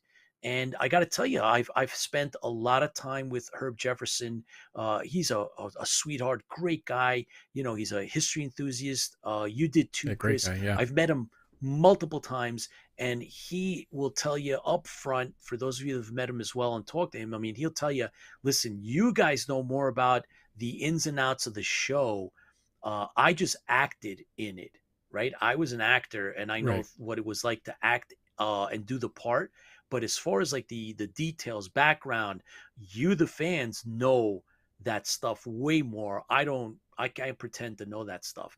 So, some of them are slightly reluctant to do this, and some of them, their time is precious. Yes, put it that way. They feel that their money, that they need to get paid for what they do, and I agree. Sometimes that was their actors, and that's what they do. Right. You don't find a lot of people like Richard Hatch, God bless him. Yeah. You don't find a lot of people like Richard Hatch who were not only fans but champions of a specific show. Correct. Most of the time you get, if lucky, a small, they're interested in sci-fi, but most of the time they're actors. They do their job, and that's nothing wrong with that. But a lot of the times when we reach out to some of these people, we get crickets, or we'll get something back saying, hey, you're not big enough, you don't have enough followers, or that kind of thing. That's why we push for followers. We're not in this thing to make money, so we want to try to get these people on here to talk to them. But the other thing is we find that a lot of your main actors are storied out. Every question in the world has been asked to these people, and if you look it up on YouTube, you can probably find the answer to the question you're looking for. Correct. It's a lot of the times we love to get the people who created the universe, behind the scenes type thing. The persons who, an art director or a person who does the costuming. I mean, these are people who had these visions of this universe.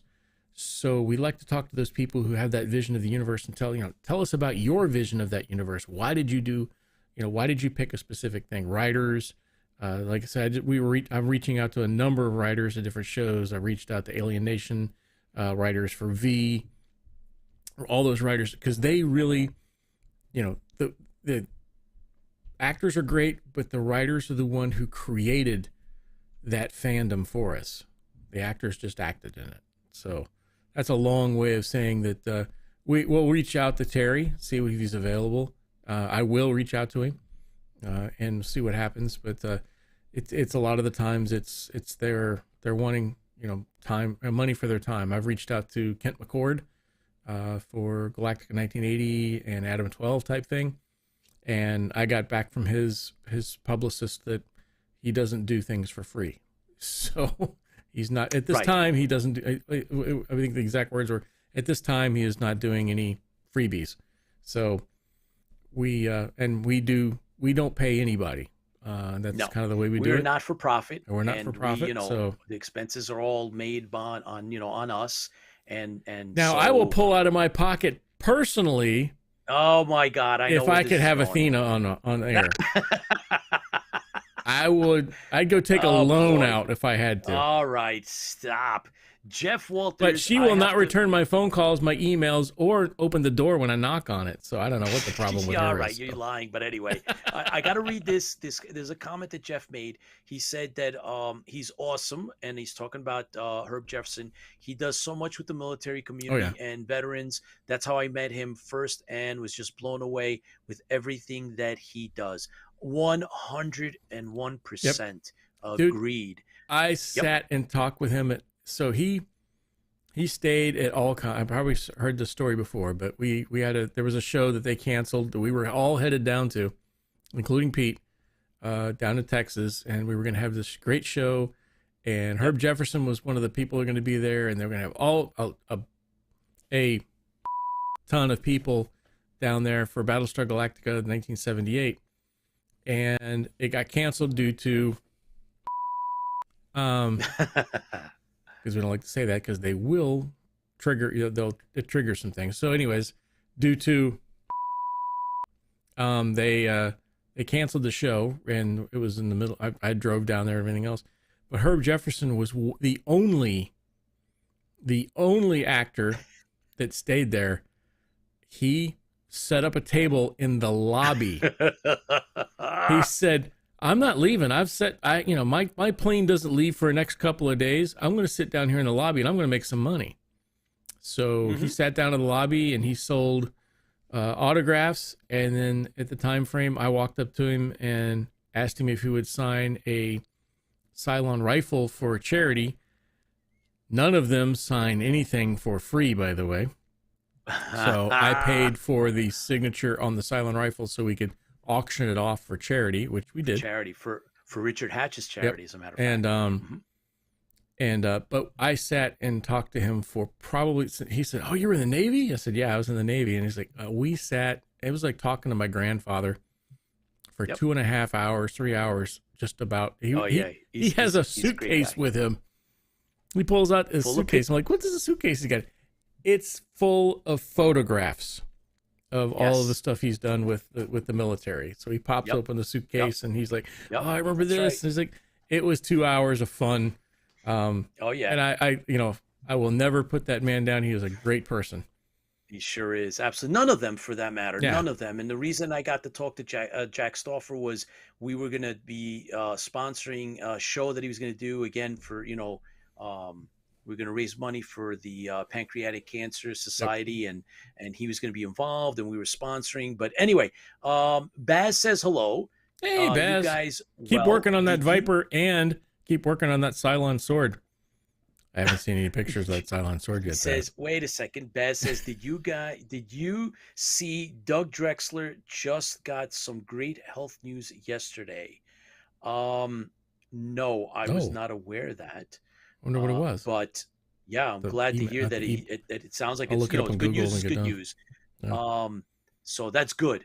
And I'm glad to hear that. Herb was such a nice guy. When I talked to him at MegaCon, he got out his camera and took my picture. He also talked to fans for 45 minutes. Yes, that's from John Repper. Yeah, I mean, Herb Jefferson is that type of guy. Will love him to death. I sat at his table while he, had to go to restroom, while he went, intermingling with the celebrities and stuff. Right. And I manned the table for him. Just a great guy all around. So we are they don't do anything for free. For free, yes. And that just is what it is, guys. That's the reality. And so we don't pay anyone. Right, our interviews. We're not for profit. Yeah, we're not for profit. We're a news organization, so we don't pay anybody to come onto our show. That's right. I know that's like anyway. 20 people just went like, well, heck with these people. Yeah, we don't want to listen to that. We want to make sure pay me to be on the show. I'm not going to get on the show. Yeah, exactly. But that's hasn't been the case. I mean, we even got Eric Larson. But anyway, and Eric Larson will be back again. Yes, he's gonna come on. We talked to him at our trivia. Yeah. Oh yeah. So we got stars and things, and we're gonna have some fun, guys. Trivia will be coming up, but tonight we're getting into the wee hours. Yeah, we're gonna move along here. I think what we should do, Chris, is we should jump right into the book. Is what I think we should give me a second. So literally like 5 seconds. So everybody, as we're gonna do that book. You well know, we are going to. I thought you were talking about the other book. Never mind. No, we're doing this book. Gotcha. Right. So the Epic Odyssey comic book Reborn, right? Battlestar Galactica, and this is Armageddon. And we said that this was going to be the next book before we circle back to do anything else.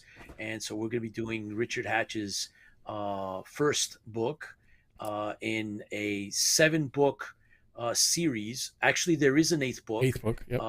Yes, there is. And the manuscript exists.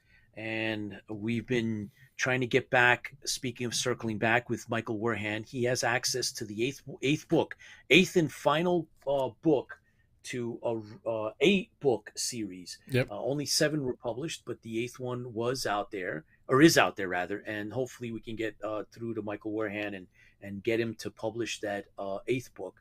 But this is number 1. Richard Hatch and Christopher Golden, a new novel based on the Universal television series created by Glenn Larson. This was licensed, Chris. Yes. This is a licensed book. And it 1998. takes place. Yes, 1998. And so it takes place. Yeah, go ahead. 18 years later. Right. This is this is Richard Hatch's vision of the follow-on of what Galactica could have been. Yes, so it's kind of neat to sit there and kind of get the idea of. Now he did the video, The Second Coming, and tried to sell that to Universal and the people there, but the books came out, and I think that's more of an accurate read, since we'll never see the video other than the little snippet that they did. So he has a lot of He had, I think the rumor had he had like a 30-minute trailer for it, but most of the time, nobody knows where that information is. So if anybody knows where that 30-minute trailer is lying, because it's with his son, or it was just pieces and parts that was put together. But so this is, I believe, what his vision was, and we start off with the first chapter, and it's fun. It's a good read.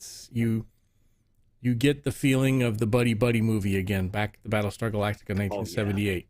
So this is you start off with Apollo and Starbuck in Vipers in the middle of nowhere. Yes, and Paul Roeder says without Galactica 1980, correct. And Baz wants to make it known to everybody here. He's commenting on your obsession, Chris, with the sword. I could make a Cylon sword, but if I make it out of decent high carbon steel, it will be many hours of work, which translates into many, many shekels. So I can make it out of other materials as a lightweight prop, perhaps even cast aluminum. Ooh. Look me up, Baz. We'll talk. Okay, so there you go. So probably yes, Baz. Just that in his mind, in the Tipsy Toaster's mind, he wants something. I need something that can chop the head off. Yes, exactly. See, that's okay. You know, what's the use of having a sword without something that can chop the head off a Colonial? Oh boy. Especially the little boy that runs around. What a pain in the butt he is. Oh boy, you are totally whacked out, Tipsy Toaster. Anyway, so it is it's a 1997 chapter 1 copyright and release, and chapter 1, right? I love the first word, by the way.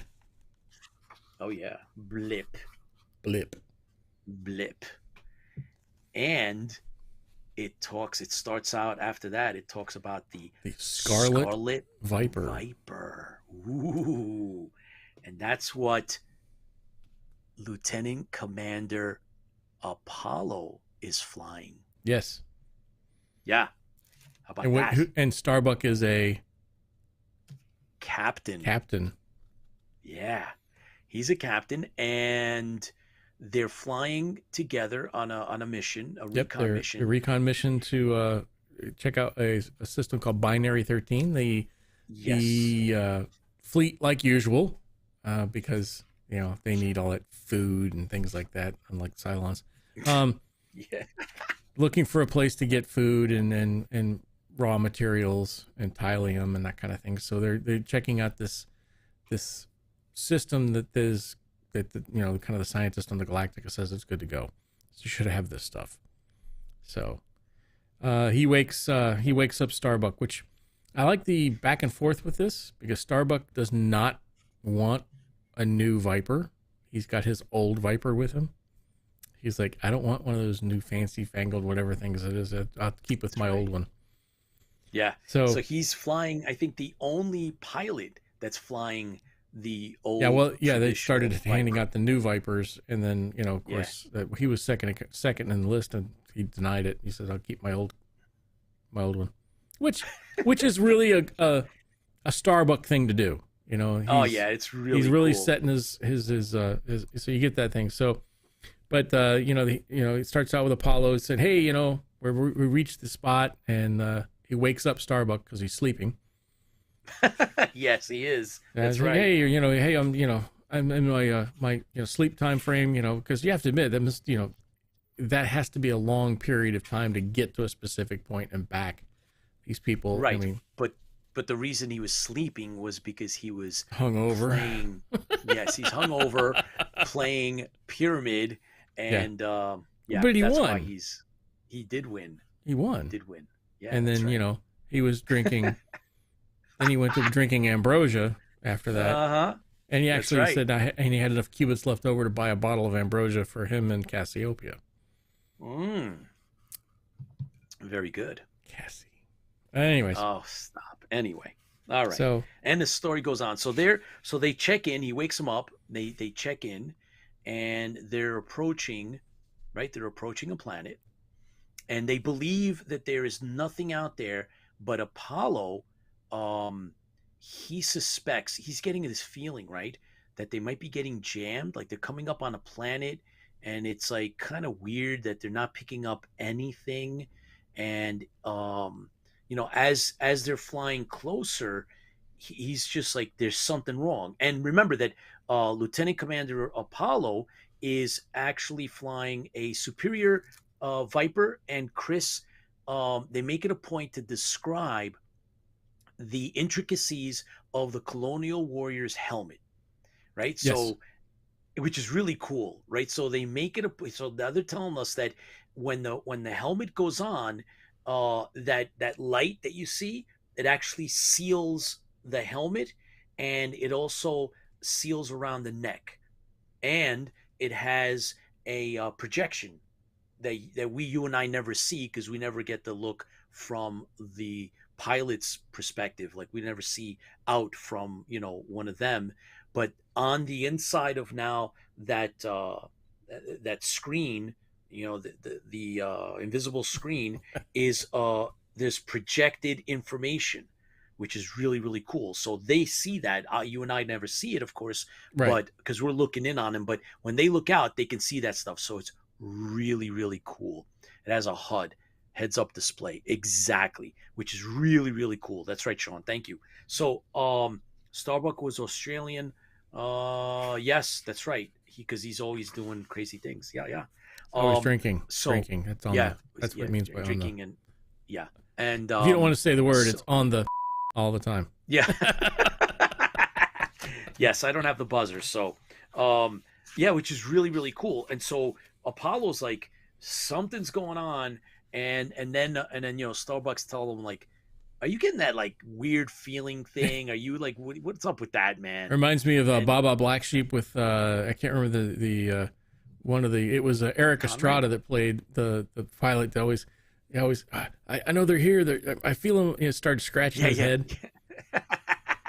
Well, that's kind of, yeah, but Starbucks like, oh, come on, man, cut that out. And he's like, oh, listen, this is the way, you're expanding our mental abilities. And I enjoyed the fact that they mentioned like, oh, it's like, back in the academy, this is where we trained and stuff like that, which is kind of cool. I always like I like it. They get there and they send, and the first thing they do is they send a narrow beam message to the Galactica, which is something different that we've never heard of before. So it's kind of an, and you hear that in the Expanse quite a bit, a tight beam or a narrow beam message so it doesn't get intercepted.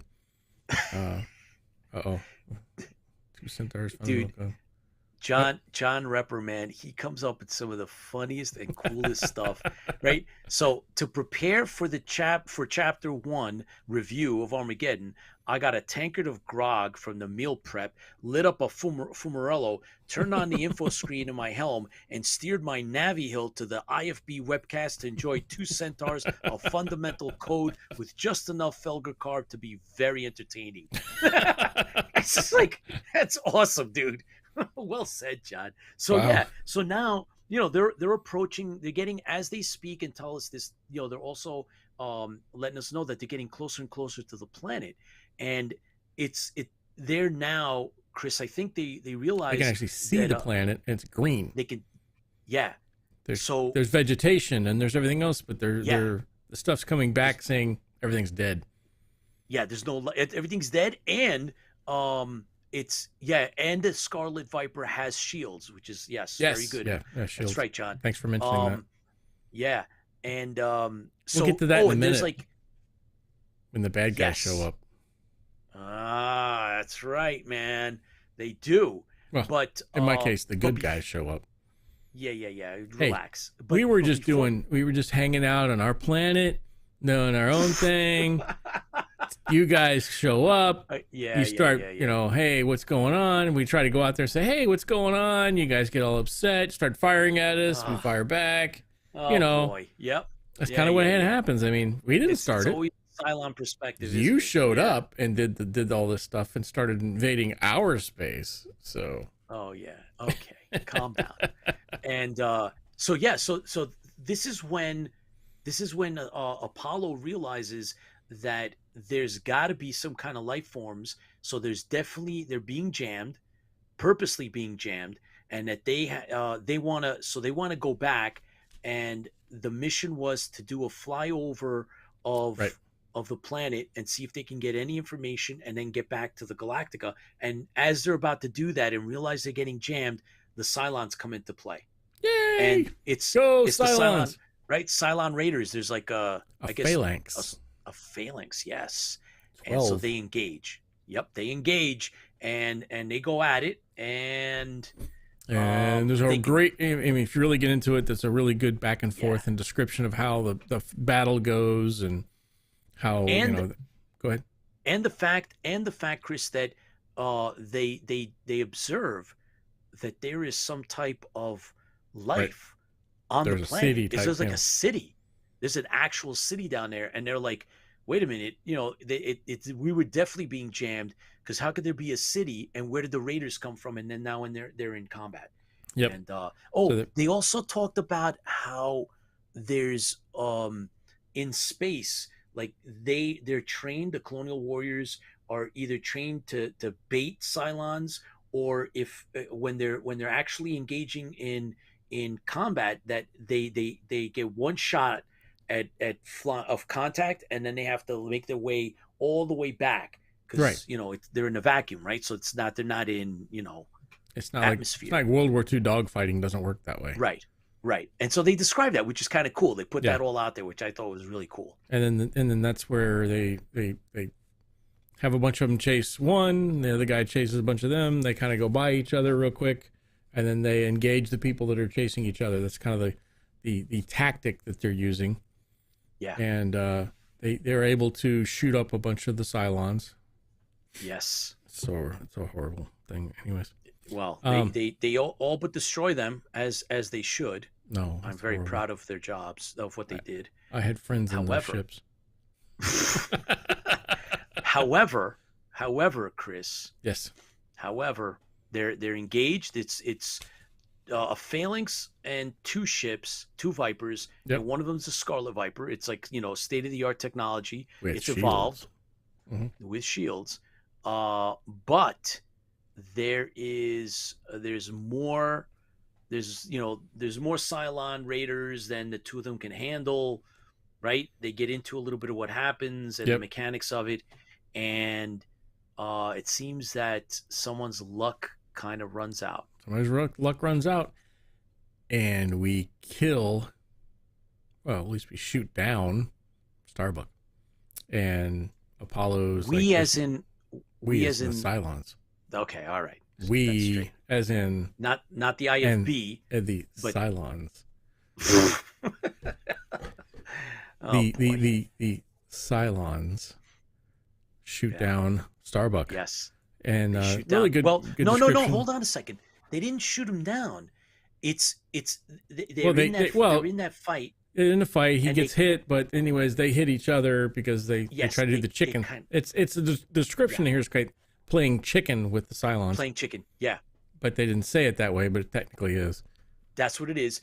And they crash, right? So they shoot it up, and then one of the Cylon Raiders and Starbuck's Viper, they collide. They smash into each other, and then they are caught in the gravity of the planet that they were doing the recon on. And Apollo is, it's there's nothing pretty much. The Viper is pretty trashed.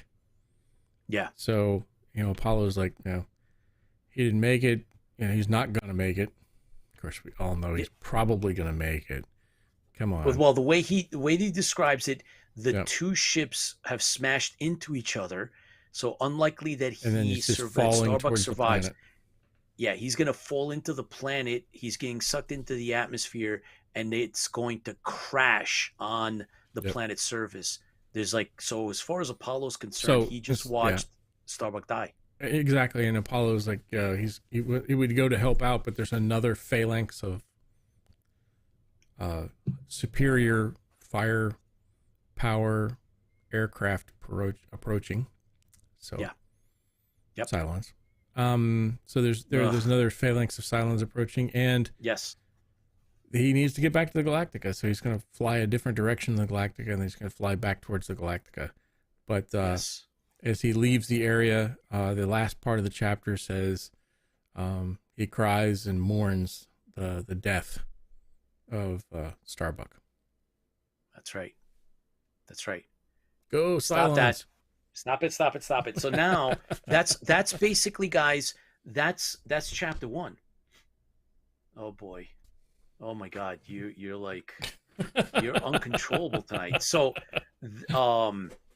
that's how chapter 1 ends. Yep. Right. It starts out the two buddies, they've moved up in rank. It's 18 years later, new ships, new everything. They get into a dogfight, and Starbuck might be dead. For all intents and purposes. So really interesting. Stephen Ruck is watching. Thank you for joining us live. We're just wrapping up Armageddon. We're doing the Richard Hatch book, chapter 1. Chapter 1. So that's, we'll be picking up next episode. IFB episode will be with, the next chapter.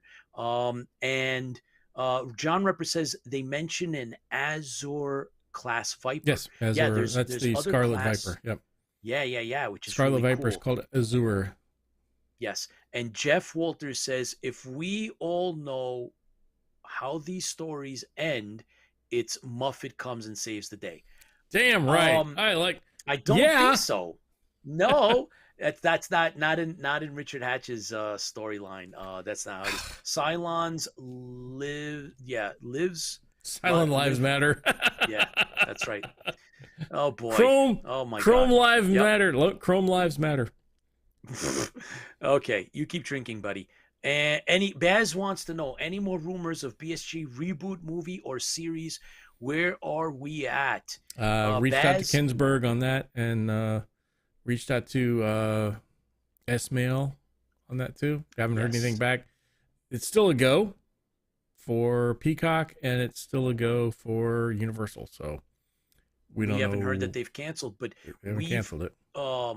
Who was it that's given actual interviews that we reached out to, Chris? Kinsberg's giving interviews. He's giving interviews. Yeah. We know for a fact I've watched him. He's given but he's two not interviews talking about Battlestar. He's doing interviews. He won't talk about Battlestar, but he is actually given interviews. We've asked him to come, but we want him to talk about Battlestar. So, well, actually, even if he doesn't talk about Battlestar, I would ask him questions in regards to what he believes the original Battlestar was like, and I mean, right.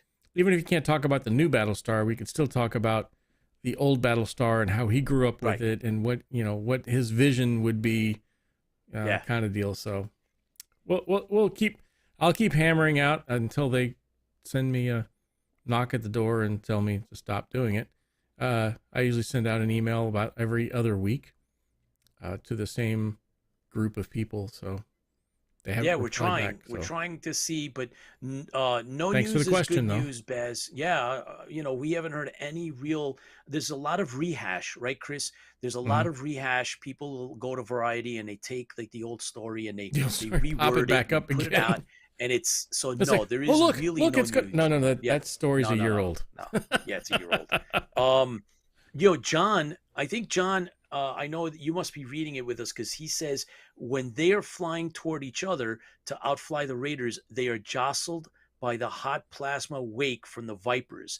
That is an interesting bit of physics. So I thought it was kind of cool. I remember when I first read this particular one, it had a lot of things in it that kind of flavored the way they went around their business. It was kind of cool. I like that. I like the details of the being the first chapter of this. It's exciting to see the next chapter. I look forward to seeing the next chapters. It's not like first chapter's like same stuff, different day. We have a little bit more information. We have a little more character development. We have a little action. So I think that's it's going to be fun. It's going to be a fun ride. Absolutely. So guys, look, let's make sure everybody stays tuned in. Let's make sure, Chris, that we remind everybody that we need to make our goal on YouTube. Yes. Because we've been doing extremely well. And thank you to everybody that tunes in. Chris and I were talking stats just before we went live. Our high number, Chris, that I showed you is 51,000 reach, which is mind-boggling on Facebook. and so there's 51,000 people out there that actually want to look at our ugly mugs. Which is so crazy, and it's humbling. And we thank everybody around the world that watch us. But we're now working on trying to get our viewership up on YouTube as well, so we can balance the scales a little bit. So we really need our first step on the YouTube channel is we need to get that 100 subscriber mark. We're close. So we're getting close, guys. So we're looking for, that 100 mark. Please come on.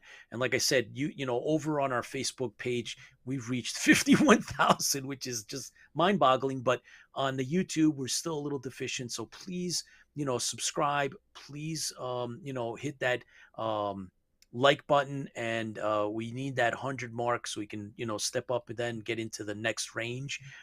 So, great show, guys, as always. Thank you, George. Your turn will be coming up. We're going to have George on the hot seat and do the spotlight. So John 1 will be next, and then followed by George. Starbuck will probably find some woman on the planet, mediocre modeler. You're probably right. You'll find an Orion. There we go. Yeah. We'll cross the streams on that one. Yeah, exactly. Well, speaking of Star Trek, if I'm not mistaken, they just dropped Discovery dropped another episode. Ooh, so I'll have to watch that one tonight too. And I mean, all of it's coming quick. Fast and Furious, we're going to be inundated with a lot of Star Trek, which we've said before bring on the sci-fi, man. I remember the days when there was no sci-fi. So yeah, bring it down. Always looking forward to Thursday nights. Mediocre Modeler, thank you so much. So everybody, please also support and watch. Did you watch his video for the Tesla gun? Yes, man. So listen, that's guys. Interesting. It is. It really is. Warehouse 13. So hey, guys, please support everybody out there. The Colonial Warriors, the Richard Hatch page. Let me see real quick, Chris. I have my little list here, right? I mentioned Sean Shallow's Battlestar Bulletin Board, Mediocre Modeler, Colonial Warriors, Team BSG Viper. Yep, Baz's Viper. Richard Hatch Memorial Blades by Baz as well. So Builds by Baz, full scale Mark II Colonial Viper. Blades by Baz, all the stuff. Blades by Baz, right? Battlestar Galactica original series fans, Battlestar Wiki, and Battlestar Masada. Right, all you guys, thank you so much for supporting, and thank you for being and thank you again for doing what you do, because you feel, as a fan, you are super fans, or you're all fans. You fuel that fleet. You fuel the fandom. You keep other people interested. So if it wasn't people like yourselves who keep people interested in the fandom, then unfortunately, if we didn't do that, then the fandom would die and they'd move on to something else, like, I don't know, SpongeBob or something. So yeah, exactly. So John McCartney, thanks for tuning in live. We appreciate support, and all good things for tonight. Chris, we ran out of time, so we didn't get to the comic book. But we will next week. I promise. Which one is it? It's Starbucks number 3. Yep. Starbucks number 3. So we'll be picking up with that. So if you guys get a chance, you might want to look into that. So we will continue next show. We're going to be doing chapter 2, rather. Not on our next episode. It'll be chapter 2 of Armageddon. So it's been out for a while, and I'm glad we're getting a chance to do this. Thank you for tuning in. We love having you on board. Keep clicking the thumbs up and subscribe. Don't forget to tell your friends about our show. If you want to contact us, our email is info@interfleetbroadcasting.com. Stay safe, be awesome. See you next show, and keep the faith. Fans fuel the fleet. Chris, thank you so much for being there, being for us, being for the fandom. You create things that make the fandom grow. We try to create things to make the fandom grow. So together, maybe we can make an awesome fandom. We're doing it. Absolutely. So, thank you very much. So fans fuel the fleet. Thank you for being here. Pete. Later. There we go.